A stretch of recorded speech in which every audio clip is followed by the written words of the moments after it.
اکثر اوقات ہم یہ بھی سوچ لیتے ہیں کہ اس شخص نے ہمارا دل دکھایا ہے، اس کو بدلہ خدا دے گا، میرا خدا میرا بدلہ اس سے لے گا۔ کیا خدا اتنا برا ہے کہ وہ آپ کا بدلہ اس سے لے گا؟ ہم سوچتے ہیں کہ میری وجہ سے خدا اس کے ٹکڑے ٹکڑے کر ڈالے گا، اس کو غرق کر ڈالے گا، اس کو جہنم میں ڈال دے گا۔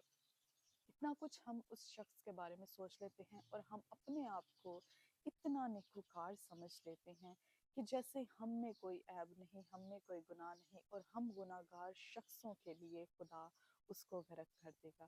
میرے عزیزو، خدا کے کلام میں لکھا ہے کہ سب نے گناہ کیا، اس لیے خدا کے جلال سے محروم رہے۔ اپنے آپ کو ایماندار سمجھتے ہیں تو بجائے اس کے کہ آپ دوسروں سے جا کر اس کی بات کریں، آپ اس کے ساتھ جا کر مسئلہ سالو کریں، اس سے معافی مانگیں، اس کو دعا میں رکھیں۔